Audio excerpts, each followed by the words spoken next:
Hello students, my name is Shashank Shekhar. So we will continue with the chapter of biomolecules, right? So in the previous class, we have started with a brief introduction of carbohydrates and we have seen what carbohydrates are. So if you remember the classification basis, so we have seen there, what we have seen that on the basis of the number of products that are given on hydrolysis, they are termed as monosaccharides, disaccharides, trisaccharides. So basically what was hydrolysis? It is reaction with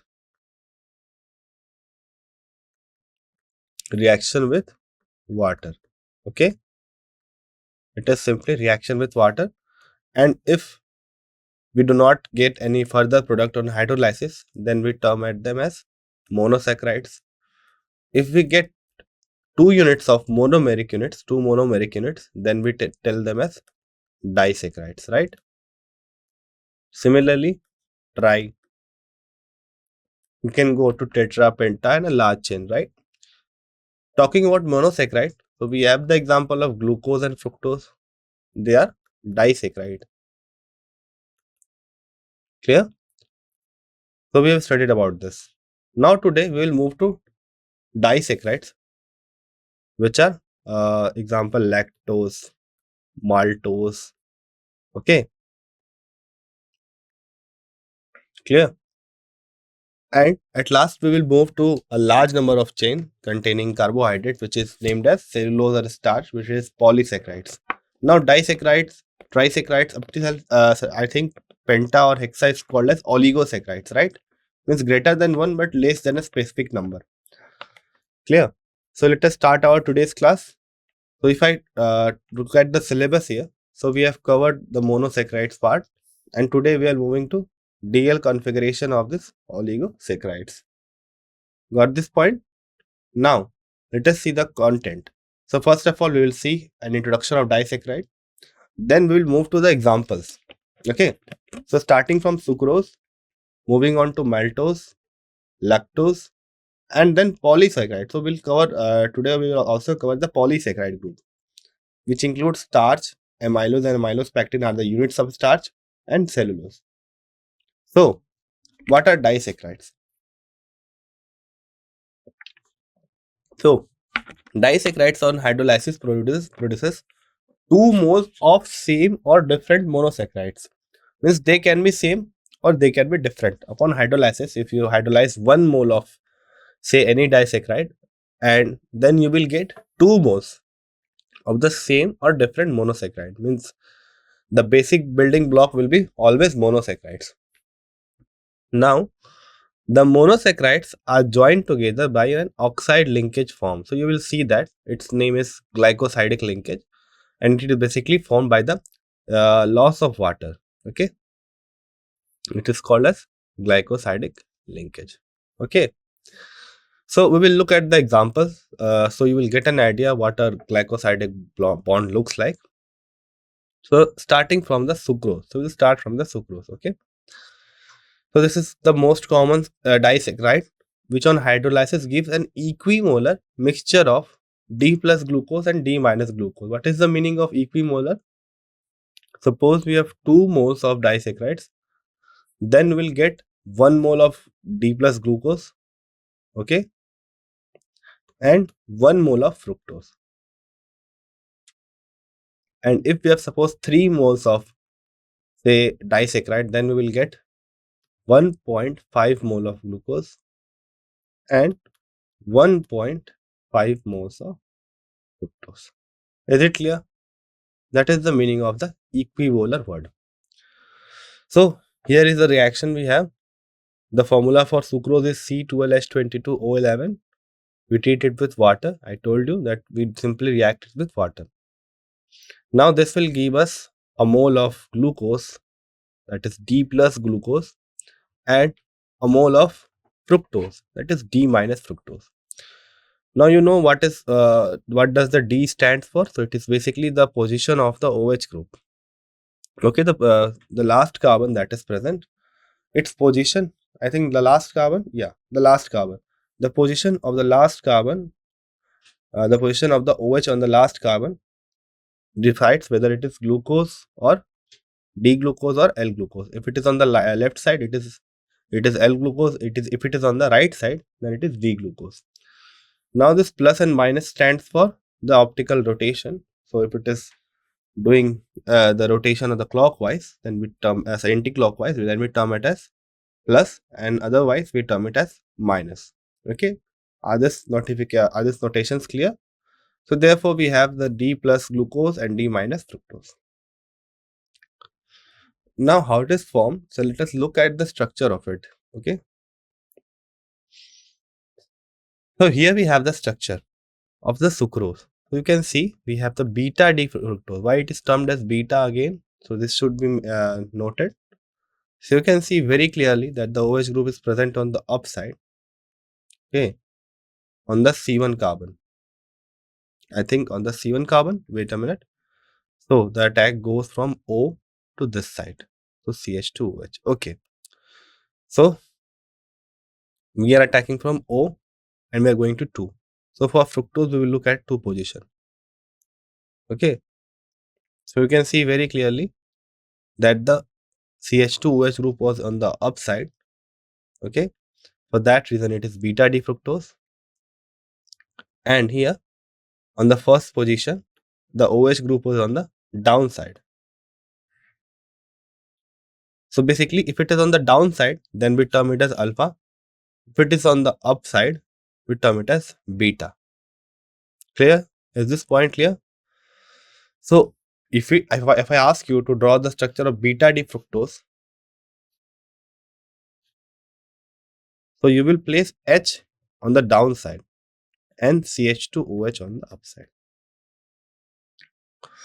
Now the thing here is to notice, here is that I think it will go CH2O attacks on the OH group. So it will go OH on the downside. Now if you notice the CH2OH group goes on the upside, so we name it as beta D fructose. Whereas in this case, when O attacks the first position carbon, the aldehyde group, the OH group goes on the downside. So we name it as alpha D glucose. Is this clear? Did you got my point? Now, what happens next? So we have the alpha D glucose and the beta D fructose. They both react with each other, and the OH and OH just below there is a loss of water and there is a bond formation. Okay, a bond is formed, and this is termed as the glycosidic linkage. This is our glycosidic linkage. Now, one more thing, you should be clear about the alpha position and the alpha and the beta thing. Okay, so this is alpha D glucose and beta D fructose. Second is D, that it is deconfig, the glucose of deconfiguration, and the fructose is also of deconfiguration. Now the most interesting thing of the sucrose that it is a non-reducing sugar. Okay, non-reducing sugar. What is the reason behind it? Why it is non-reducing? So for non-reducing, we have a trick for it, that suppose this O, suppose we draw the open chain structure, this O attacks on this CHO and form the bond. Okay, now wherever it is attacking, we have a OH group at the same place. So O attacks on the CHO, the pi bond between C and O moves on OH, and we get a OH group. Now if this OH group is free, okay, if this OH group is free, then we will get a reducing sugar. What is the reducing sugar, if you remember? So reducing sugar in what is one which can reduce Fehling's and Tolwin's test, Tolwin's reagent. Okay, Fehling's and Tolwin's reagent. For Tolwin we have the copper salt, and for the for Fehling we have the copper salt, and for Tolwin we have the silver salt. And for Fehling we get a brown PPT that indicates that our reagent Fehling's reagent is reduced. Similarly, for Tolwin's we get a silver color and it indicates that our Fehling reagent is reduced. Is it clear? And at the same time, the sugar which is reducing it gets oxidized. It is common. Okay, if something is reducing something, then itself it will get oxidized. Now the next thing to notice here is that the reducing sugar I have told. So if you have other example, suppose instead of this, okay, instead of this, we have a linkage of a alpha D glucose and alpha D glucose. We will have an example of it. So just to clear the reducing sugar part, I am drawing it in this page. Okay, we have this O, this goes here, H, and this is the next, and this is our H. Now these are the two monosaccharide groups. Now you can see very clearly that although the first position, the OH at the first position is involved in glycosidic linkage, okay, so you can see clearly, but the OH of the second unit, this unit of the C1 carbon, this is our C1 carbon, is free. So you can see very clearly it is free. So then it will be a reducing sugar. Now, what is the reason behind it? Why are we looking at the C1 carbon? Or I would say more appropriately, where the OH group has attacked. The carbonyl center where the OH group has attacked. That carbonyl center, if it is, then it is converted to OH, then that OH must be free. Now, what is the reason behind it? See, whenever we do the reducing test or the tolerance or filling test, we provide a basic solution. Now, basic solution facilitates the opening of the closed chain. This is our closed chain. Okay, this facilitates the opening of our closed chain. So, as this chain opens, we get a aldehyde group, and we know very well that our filling test and tolerance test is basically for our aldehyde group. Although this structure which is given here, this structure that is given here does not have any aldehyde group, but as soon as we provide with this reducing agent, oxidizing agent, that is our filling test and our tolerance test, then they what do they do? They just open the chain due to the basic condition, and we get an aldehydic group, and our further reaction is given. Is it clear to you? Did you get my point? So this is the reason behind it. So we'll look at more examples, and I will ask you to predict whether it is reducing or non-reducing. So talking about sucrose, so it is dextrorotatory, but after hydrolysis gives dextrorotatory glucose and levorotatory fructose. What is the reason behind it? Okay, since the levorotatory of fructose is more than the dextrorotation of the glucose, the mixture is levorotatory. It is levorotatory. Okay, so I was confused with about it. So this is levorotatory and not dextrorotatory. And what is the reason behind it? Now, since an equimolar amount of both glucose and fructose are present here, now the amount of rotation will finally decide that what will be the nature of the resulting sugar. So since fructose is minus 92.5 and it is greater negative than the positive of the glucose, therefore we will get a levorotatory nature for the sucrose. Thus, the hydrolysis of sugar about a change in the sign of rotation from dextro to levo, and the product is named as invert sugar. Is this clear? Okay, one mistake I have done. This is levorotatory, and if I do the hydrolysis of it, so let me clear it once again. So sucrose is dextrorotatory, and if we do the hydrolysis, the mixture will give us the dextrorotatory, the levorotatory. Okay, so I'm writing it here to make it clear. So it is sucrose. We hydrolyzed it, then we got a mixture. Okay, so this sucrose will be dextrorotatory,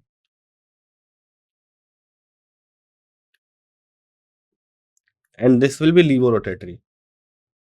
The reason behind it is levorotatory. Okay, the reason behind it is that upon the hydrolysis we get fructose and glucose, and since one is more negative and equimolar of both are present, so overall it will be a levorotatory. Now the product is named as invert sugar. One thing I have to mention, I made a mistake, that negative means levo and positive means dextro. Okay, so this should be clear. Now next thing, So we have another sugar here.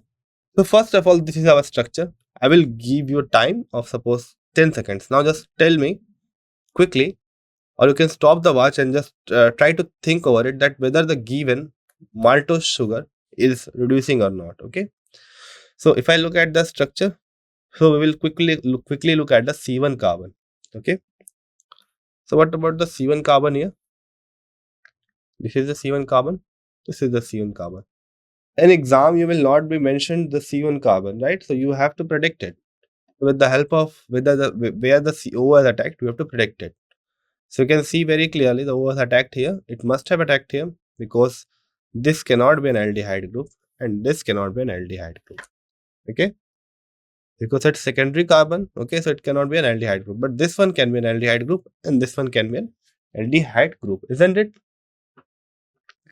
Now you can see very clearly that although for the first structure, monomeric structure, we do not have a free OH group, it is involved in the glycosidic linkage.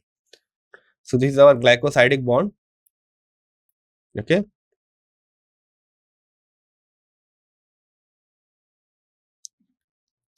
Bond or linkage, anything you can say. So it is involved in glycosidic linkage, but the second unit, you can see very clearly this OH group that is present here, it is completely free. Okay, this is free. Now this can give you the Fehling's test or Tolman's test. So at first sight, with the help of the structure, you can clearly say that your maltose is a reducing sugar. Is it clear to all of you? Reducing sugar. So how it is formed? So again, let us look at the structure.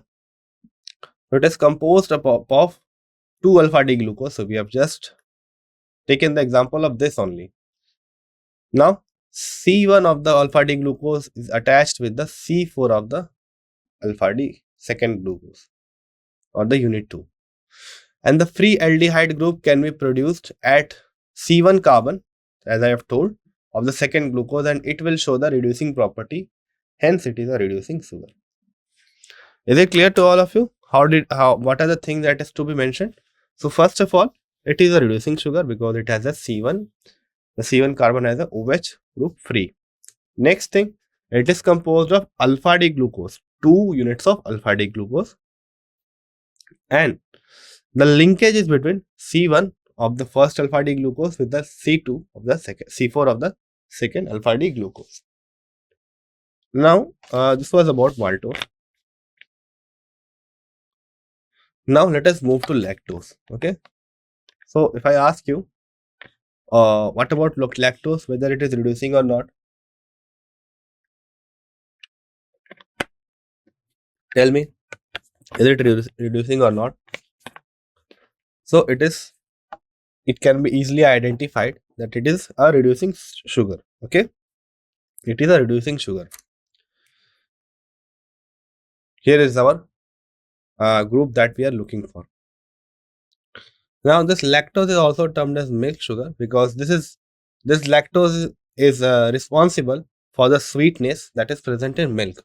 Okay, so this lactose is a basic component of milk and it is responsible for the sweetness of our milk. Now it is composed of beta D galactose and beta D glucose. So two are the units. Two units are beta D galactose and beta D glucose. So why I'm calling it beta here? Tell me why I'm calling it beta here. So I would suggest you why I'm doing this for all of it. So I would suggest you to have an idea, when do we say beta, when do we say alpha, or when do we say this is glycosidic linkage or it is reducing or not. So you should not try to just learn it. Just try to understand it. Try to understand the reason behind it. Okay. So coming back to a structure, the C1 carbon, you can see very clearly. So if this is H and if the bond was not formed, then what will be the structure? The resulting structure would be like this, with an OH group on the upside, and an OH group means on the upside means it is beta. And since it is having D configuration, so it is beta D and galactose. Is it clear? Did you get my point? Okay, good enough. Similarly, but if you look at this second unit, you can see that the C1 carbon, the OH is present on the upside. Okay, so this is also beta and D and glucose. Now, if I just compare it with the galactose, what is the major difference between these two? Tell me. The major difference between these two is you can see that in that case, we have the alpha D glucose and the alpha D glucose, and the bond was kind like of this, was kind of this. Okay,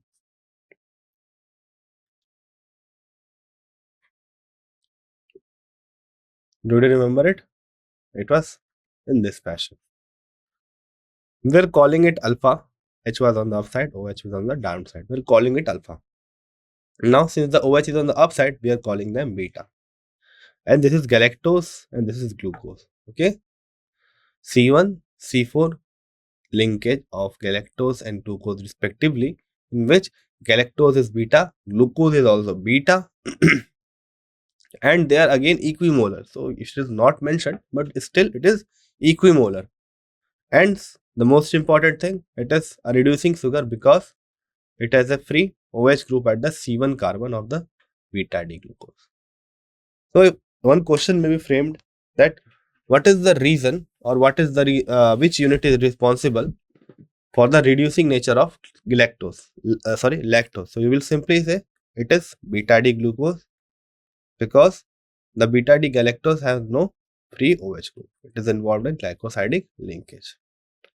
So these were some of the examples of our disaccharides, or sometimes they are termed as oligosaccharides. Now next we will move to polysaccharides, right? We will move to polysaccharides. So this is our polysaccharides. So what is the basic definition? So polysaccharide is something which contains a large number of monosaccharide. So all of this are just simply composed of monosaccharide unit, right? And again, they are also joined together by glycosidic linkage. So we'll see how this glycosidic linkage is formed. So let us start with the first example. The example is of starch. Okay, so this is basically animal fat, and it is the main storage polysaccharides of plant. Okay, sorry, this is plant fat. Sorry for the confusion. This is for plants. Cellulose is for animal fat. Now, starch is the main storage polysaccharides of plants. Now, it is the most important dietary source of human being. So, this is the reason you are told to eat leafy vegetables. So, you must have studied a very basic experiment about the existence of starch in a leaf. So, for that, what do we do? So, we simply pour I2 on our our star on our leaf. Then you will see that the green color of this our leaf is gone, and we get a violet color or purple color. Okay, so it was basically due to starch, and due to addition of I2 it was reduced. So for that reason we can say that leaves are full of starch, and if you just eat more and more leafy vegetables, they are important for a diet. So starch are the most important dietary source of human beings, and high content of starch is basically found in cereals, roots, tubers, and some vegetables.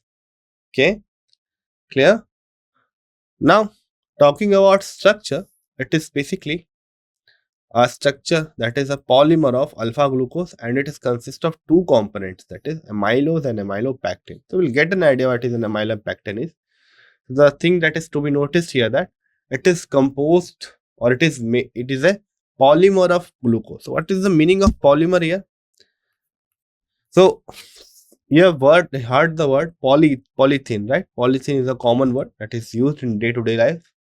But what is the breakdown of polythene? It is basically a long chain structure of ethene which are combined together. That is why it is termed as polythene. Okay. So poly means many.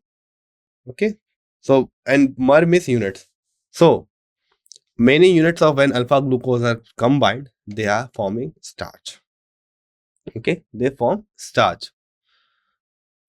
Now they consist of two units that are amylose and amylopectin. Now we will look at this amylose and amylopectin. So let us talk about the differences between these.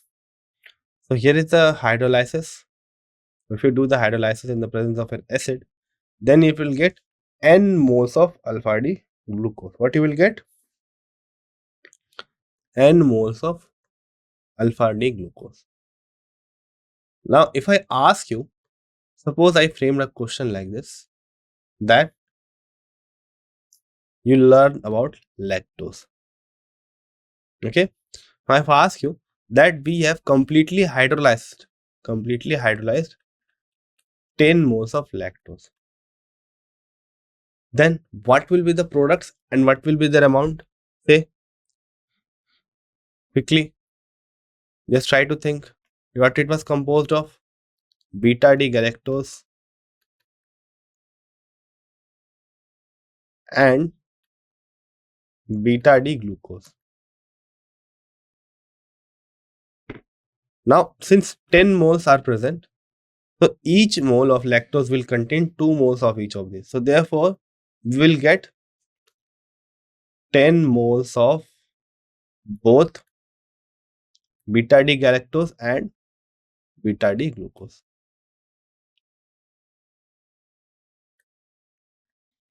Is it clear? Now, looking at the same analogy, let us just try to rationalize this reaction. Okay. So in this reaction, you can see very clearly that our starch, it is made up of n units of a polymer or of a monomer, that is our alpha D glucose. Now, if n units are there, then upon hydrolysis, we will get the same mole of the or the same number of the glucose, alpha D glucose. Okay. So we got n numbers of alpha D glucose. So you should remember what was the structure of alpha D glucose. Let's just talk about this. Okay. This carbon. So again, tell me what will the position of OH in case of alpha? So it will be down. Okay. It will be on the down position. This is CH2OH. This is OH. This is OH. And this is also OH. Okay. So this is our alpha D glucose.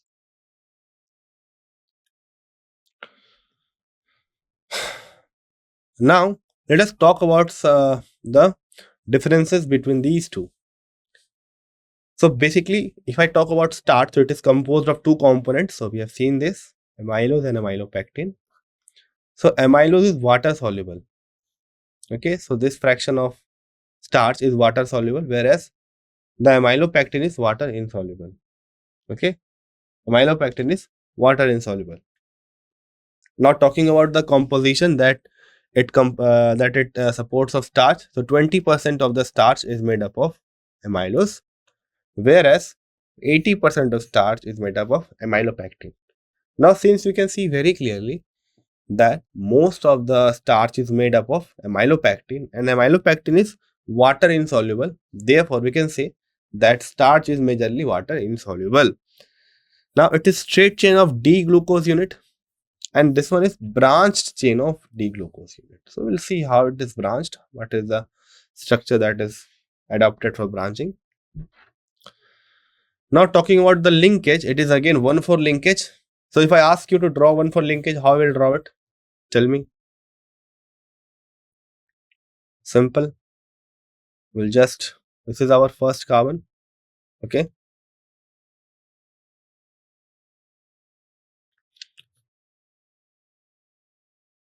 Now this will be here.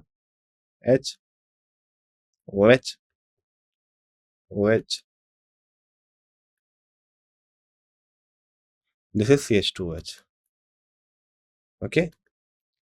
Now just extend it. Okay. Just infinitesimally extend it.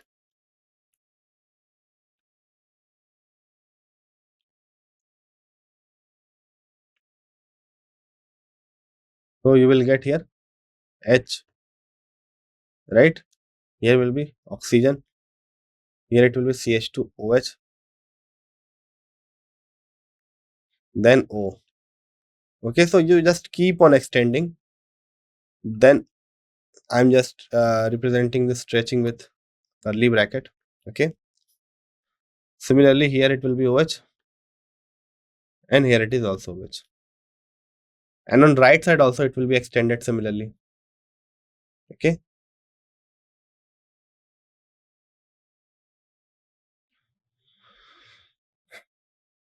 Now this is the building block. In this way, our amylose is formed. Now, if I ask you whether it is reducing or not, you will say at first sight that it is non-reducing. Why? Because this one is just stretched upon, right? This is just stretched. Okay. Now, the molecular weight mass is in the range of 10,000 to 5,000. So it is between 10,000 to 5,000, where 50,000. Whereas for amylopectin, it is 50,000 to 1 lakh. Okay, so it is having a greater molecular mass as compared to our amylose. So amylopectin has a greater molecular mass. Amylopectin is branched. It composes most of the structure of starch, and it is water insoluble. But in case of amylopectin, the units are joined by alpha 1,6 glucose. Why it is alpha writing it here? So because we have both glucose and alpha. So we are writing is alpha. Now 1,6 glucose. Okay. So how 1,6 will be formed? Tell me. So this is our O. Now this is our H. This is our O. So what is the sixth position from here? 1, 2, 3, 4, 5, and 6. This CH2OH is 6. Isn't it? So this will form the bond with CH2. Then we will have O. This will be HOH again. Okay. And rest of will be same. So this is one position. This is sixth position. Okay. Is this clear to all of you? How did I form it? Now let us look at the actual structure. So this is alpha glucose joined by glycosidic bond resulting in amylose. Now talking about amylopectin, so you can see very clearly that one of these is involved in this linkage where the other one is involved in 1,6. Is it clear to all of you the difference between amylose and amylopectin? So this was about starch. Now again let us move to the second one, that is cellulose. So this is basically the structure of cellulose. Okay, so this is the structure of cellulose. So let us look at it minutely. So it occurs in plants and it is a main constituent of cell wall. Okay, and what it is composed of? It is a linear polymer of beta D glucose and not our alpha D glucose. Okay, so this should be mentioned that it is composed of beta D glucose and not our alpha D. Okay, where C1 and C4 are linked. What are linked? C1 and C4 are linked. So I think this structure is given wrong. Let me see it for you. We have C1, C4. It is cellulose.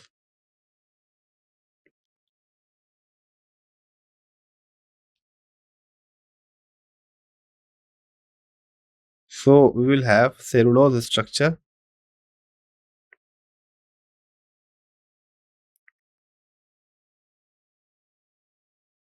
See why I told it wrong. So it is, of course it is wrong because it is formed by beta D glucose and not our alpha. This is just alpha and alpha joined together. So how we'll do it? What will be the structure of beta D glucose? Polymer of beta D glucose. So let us draw it. So basically beta D glucose looks like this.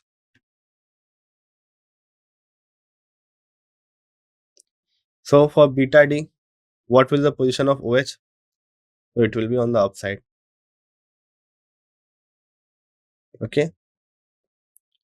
Now this will be on the downside. upside, downside, and here upside.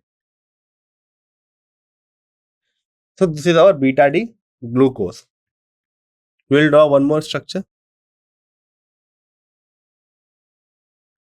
Okay, similar structure because all the units are same.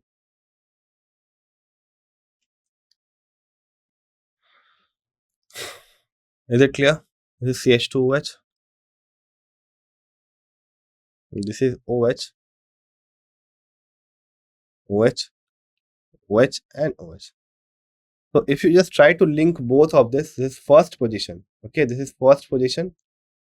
So let me write with a different pen. This is first position, and this one is sixth position. Sorry, fourth position. So after 1,4 linkage, this will be in this fashion.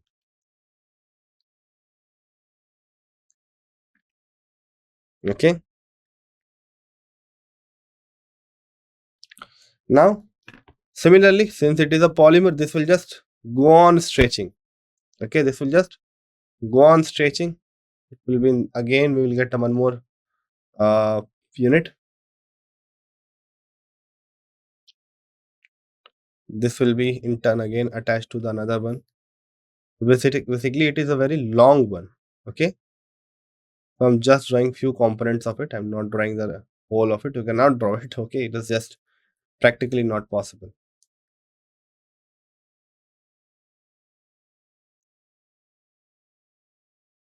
Okay, is this clear? So this is the structure of cellulose, not that one. It was wrong. Okay, is this clear to you?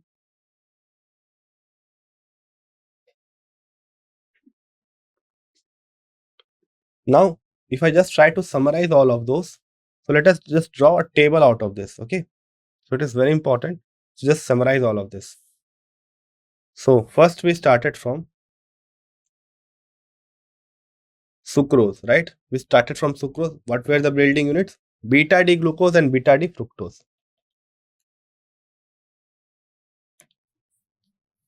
So if I just draw it, sucrose is made up of beta D glucose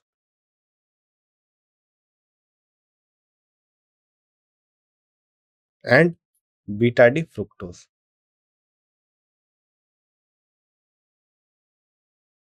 Now next we have maltose. What it was composed of?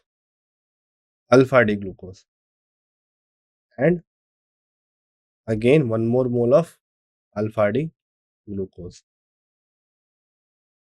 Okay. Next is lactose. It is made up of beta D galactose and this is also beta D glucose. So this were the three, you can say, disaccharides. In this case, if you talk about this, it was C1 and the next one was C2. C1 C2 linkage. Okay, this one was C1 C4 and this is again C1 and C4. They are joined together by C1 C2. Between the glycosaccharide bond was between sucrose and C1 C2, whereas in case of maltose it is C1 C4 and lactose it is C1 C4. So this is about disaccharide. What about polysaccharides?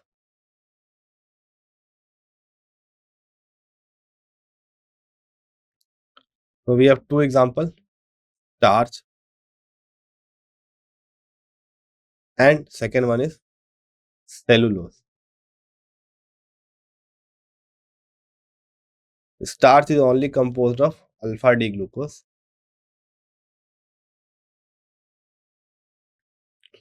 and it is made up of amylose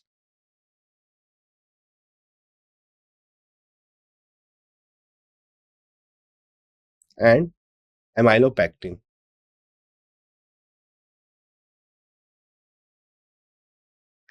Difference between these two?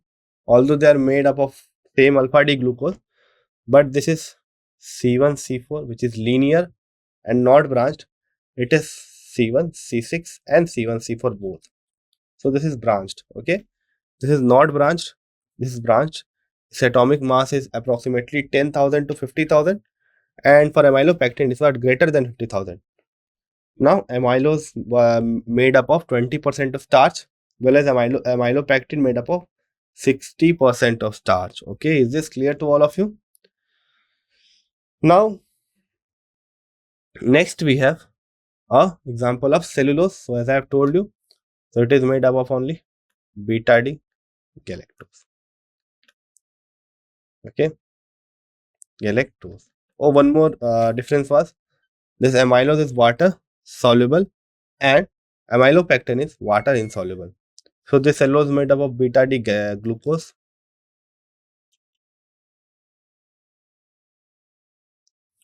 What was the linkage? It was C1C. Okay. So if I have just summarized all of this, I would suggest you to just go through the summarization also, and plus look at the table that differentiates both of this, amylose and amylopectin, which are both a part of our starch. Is it clear to all of you? So we have completed our polysaccharides. All right. So in next class, we will move to protein. So this was for today's class. Thank you. Okay.